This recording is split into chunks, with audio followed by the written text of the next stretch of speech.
ሰላም ሰላም ውድ የዩትዩብ ተመልካቾቻችን ዛሬ በአዲስ ቪዲዮ መጣናል። ዛሬ የምናሳያችሁ በዩትዩብ ክፍያችን የመጀመሪያ ክፍያችን ስንት እንደሆነ ማወቅ ይፈልጋሉ? ዛሬ በቻናላችን የመጀመሪያውን ቭሎግ ይዘንላችሁ መጣናል። ቪዲዮአችን ከተመቻችሁ ላይክ ማድረግ እንዳትረሱ። ቪዲዮአችን ካልተመቻችሁ የሚባል ነገር የለም። በእርግጠኝነት ይሄ ቢጨመር ይሄ ቢቀነስ የምትሏቸው ነገሮች ወረድ ብላችሁ ኮሜንት ላይ ብትጽፉልን በቀጣይ ቪዲዮ ይዘንላችሁ የምንመጣ ይሆናል። አሁን በቀጥታ ወደ ቪዲዮ ነው። ልክ እዚህ ጋር እንደምትመለከቱት ጉግል adsense ኢሜል ልኮልናል። ይሄም እንግዲህ check your recent payment ይላል። ይሄም የላከልን በ21 ወደ አካውንታችን አስገብቶልናል። ስለዚህ ዛሬ ክፍያውን እናወጣለን። ይህ ክፍያ በተከፈላችሁ አንድ ቀን ወይ ሁለት ቀን ታግሳችሁ በሚቀጥለው ቀን ትሄዳላችሁ ማለት ነው። ስለዚህ ክፍያችሁን ማግኘት ትችላላችሁ። ቢበዛ 5 የሥራ ቀናትን ታገሱ ይላል።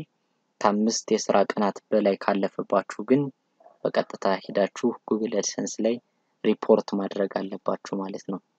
ክፍያችሁ አሁን አገራችን ላይ ባለው ሁኔታ የፔመንት ሲስተሙ ትንሽ ይዘገያል። ምክንያቱም በናሽናል ደረጃ ከውጭ የሚመጡ ክፍያዎች ወይም ደግሞ የተለያዩ ገንዘቦች ወደ አካውንታችሁ ሲገቡ በማጣራት ላይ አየር ላይ ቆያሉ የሚል ኢንፎርሜሽን ሰምተናል። ስለዚህ እናንተም እንግዲህ በዚህ ሰዓት ከሆነ የምትቀበሉ የመጀመሪያ ክፍያችሁን ወይም ክፍያችሁ ከዘገየባችሁ ያው ብዙ አትሸበሩ ለማለት ነው። አሁን በቀጥታ ወደ ቪዲዮ እናልፋለን።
እንግዲህ ውሏችን ያያችሁትን ይመስላል ነገር ግን ይወላችሁ ጥያቄ ሆነው ስንት ተከፈላችሁ ወደሚለው ስንመጣ 74 ዩሮ ወደ አካውንታችን ከዩቲዩብ ተልኳል ከዛም በአውቶማቲክ ፔመንት አማካኝነት ሲመጣ ግን እንደምትመለከቱት 9 ዩሮ ታክስ ተደርጓል ማለት ነው ስለዚህ አጠቃላይ የገባልን 65 ዩሮ ወደ አካውንታችን ተልኳል ማለት ነው ይሄም ወደ ብር ስንቀይረው